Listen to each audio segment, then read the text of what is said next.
Добре дојде во студио за Андре Жерновски, неконституиран градоначалник на Центар, се уште. И првото прашање е токму околу тоа. ВМРО до ДИК, ВМРО ДПМН, до ДИК поднесе 40 приговори. Со тоа ви се оспорува всушност мнозинството гласови во Центар. На што се однесуваат овие приговори? Прво благодарам на поканата. 49 се, 7 се дадени по изминувањето на рокот. Знам дека не им е лесно да го дадат Центар, и тоа Центар не е нивен. Центар е на граѓаните.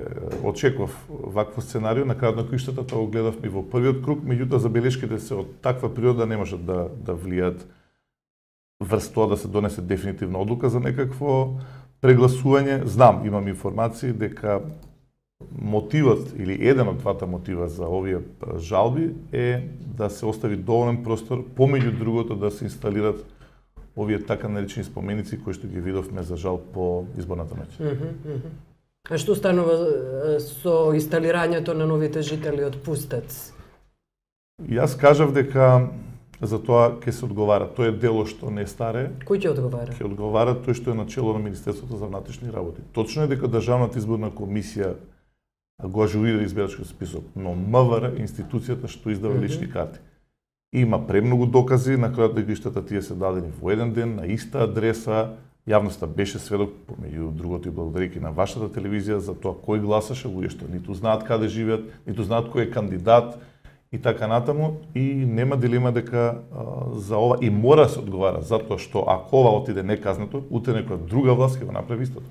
Велите нема да влијат врз прегласувањето, како сте сигурен? Значи, овие приговори? Да, приговорите се дадени врз основа на нашите реакции кога се појавуваат масовно, тоа се случува некаде 15 до 6 до 18 часот, кога е дадена наредба масовно да се излезе со гласачите од Пустец. Морам да кажам нешто што досега во изборната кампања не го употребував, затоа што не сакав да го заплашам избирачкото тело во Центар, а тоа е податокот дека многу повеќе од Пустец се вметнати жители кои што живеат во Република Македонија, но се од други градови.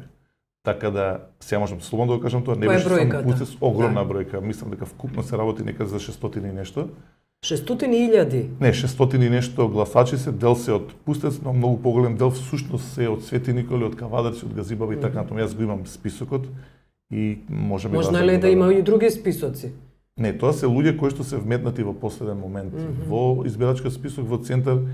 Дел од нив се разбира ги фативме на биќе бевме прилично добро организирани, меѓутоа во тој момент влета алфите и направија кордон за да не може да го спречиме гласањето на овие, ние ги нарековме фантомски гласачи. Да. Вчера беа поставени, ги споменавте, Тажно, 10 споменици, лавови, личности од македонската историја, некои се анонимни тотално, лавови има, кај Филип, например, која е пораката, како ја сваќате оваа порака? Имаше една шега, Пустец не чепасти, па сега Центар не чепасти. Жалосно што фрустрацијата од целото овладење и се разбира најмногу од поразот од граѓаните, не поразот од мене или од коалицијата, беше изразен на таков начин да се докрај се демонстрираше тоа што го имавме наназад во Центар. Тоа дека не е битно дали граѓаните го сакаат тоа или не, туку демонстрација на моќ во Центар ќе го направиме тоа што сме го наумиле. Пораката беше дека докрај ќе се истурка тој проект. Да трнеме настрана кои се тие, што значат тие личности и така натаму. Основното прашање е дали е тоа кич или не, дали е тоа нешто што придонесува за разубавување на Центар или не. Бидејќи и моето лично мислење е дека се работи за невиден кич. И едно од основните прашања е секако стотици милиони дека се потрошени. Се разбира. Наместо да бидат дадени за болници или за парите се потрошени во сосема погрешна насока. Прашањето е што понатаму. Значи, велите уште еднаш да кажам, значи ќе се консултира стручната јавност, да даде мислење околу овие новопоставени и се разбира сите. Кои ќе бидат вашите ингеренции во овој контекст? Општина Центар има многу јасна ингеренција и затоа беше битката за Центар. Општина Центар може тие да ги отстрани. Советот, вашиот глас, може ли да објасните на јавноста? Советот мора се разбира тоа да помине преку Советот. Добро. Иницијативата ќе дојде од градоначалникот. Битно е што граѓаните на Центар ќе го дадат финалниот збор. И, еве да најавам денеска на вашата телевизија, не исклучувам во општина Центар да се организира референдум по тоа прашање. Добро, и Јане Макрадули, кандидатот за Скопје, најавуваше референдум. Така. Не може ли тие споменици да всушност да одат преку владата? Знаете, односно по тоа парламентот да гласа за нив. Има такви одредби во законот. Значи, блок И да ве дотацијата прескокнат. не можат, затоа што тоа е точно дека се тоа пари наменети од владата, кои што одат преку општината, затоа го критикувавме против кандидат. 43,2 милиона отидоа во споменици, само 18,5 за она што е основна работа, нели? Граѓаните што сакаат отвари атмосферска фекална организација и така натаму. Меѓутоа, со нашето доаѓање, нашето велам затоа што победивме и на листата, ќе се стопира тој проект додека граѓаните не кажат што и како понатаму. Лично мене, да ме прашате бика, не сакам да видам како премиерот кој што вели граѓаните ќе се искажа за името преку референдум. Се разбира, тој што го покренува тој референдум мора да излезе прв со став. Мојот став е јасен дека треба да има известна дислокација на проектите. Што значи тоа? Тоа значи дека има споменици кои што независно од тоа дали граѓаните сметат дека го заслужуваат од историски аспект местото таму, сметам дека има споменици кои што физички пречат во движењето, во течењето на движењето во општен центар и тие ќе треба да бидат. Кои се тие споменици? Да кажа цар Самуил, јас не би размислувал во моментот. Триумфалната капија? Што да се прави со триумфалната капија? Како да се отстрани триумфалната капија? Лично би сакал да биде отстраната, меѓутоа најавив дека јас рушење нема да правам. Александар Велики? Тоа е исто една специјална дебата, која што... Ќе оди на референдум? Зошто да не? Добро. Јурица Павичич, хрватскиот писател за Јутренји лист рече, оној кој напише, оној кој го смислил и извел Скопје 2014, му треба психијатриско вештачење. Зошто ниту еден македонски писател не се одважи ваква изјава? Да, жалосно што ние критиките за Скопје 2014 ги читаме онадвор. Мене не ми е драго кога читам ваква критика. Се согласувам, но не ми е драго. Не ми е драго затоа што се зборува за мојата општина, за нашиот град. Добро, се говори за политичар, македонски политичар. Неколку месеци претходно имавме еден тажен наслов, Скопје Capital Kitsch, значи главен град на кичот. Тоа е за жал резултатот од работењето на оваа власт поддржана со оние што мора да бидат послушници во локалната самоуправа. Затоа сум убеден дека гласот во центар беше глас против ова самоволие. Мене ми престанува само да го испочитувам тој став, тоа мислење и преку мене тоа мислење да се артикулира и на терен фактички. Добро. Ве прашав зошто ниту еден писател нема напишано сличен текст. Уште нешто само се извинувам. За Маргарет Тачер, сега ги гледаме на YouTube, сите тие спотови и песни кои биле објавувани во знак на револт за незиното владење.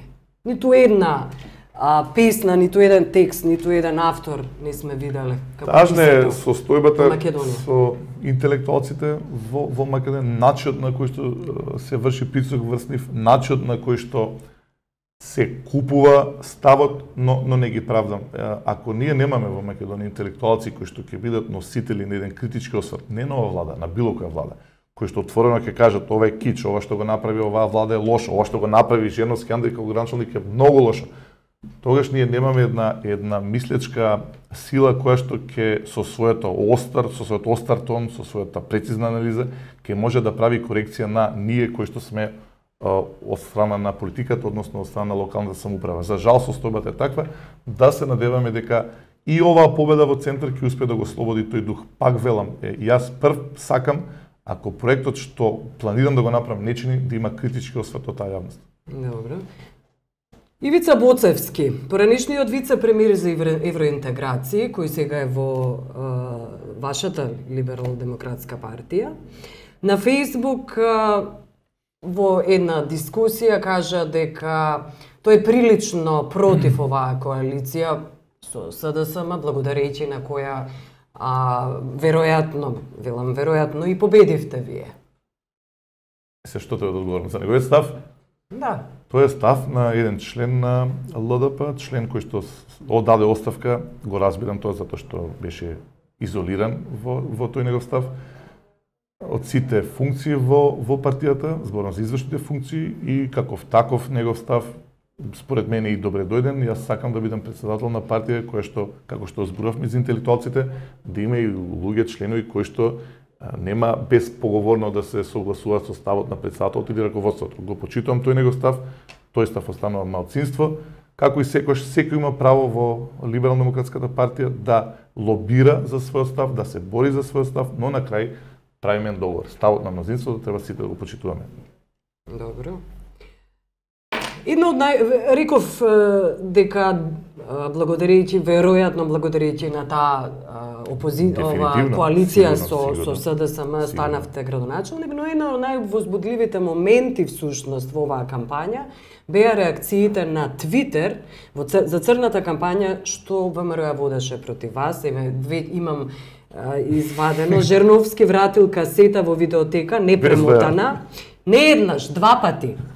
Жерновски никогаш не скинал лист од тетрадка, лажел дека му е помината средината и така натаму. Ако некој ви помогна во оваа победа, уделот секако треба да се гледа и кај твитерџиите и Facebook членовите кои ги пренесуваат твитовите, како и интернет порталите кои како всушност социјалните мрежи станаа мочен медиум. Вие вчера им се заблагодаривте на твитерџиите, им рековте благодарам твитерџи за вашата поддршка. Што планирате со твитерџиите? Значи, прво чувствам потреба и ова прилика да искористам да им се заблагодарам за начинот на кој што изреагира. Мене ми е многу битно што тие сватија каква е оваа цена кампања, ја банализираа со своите коментари. Многу ми е драго што се навистина духовите, човекот кој прочита не може да не се насме.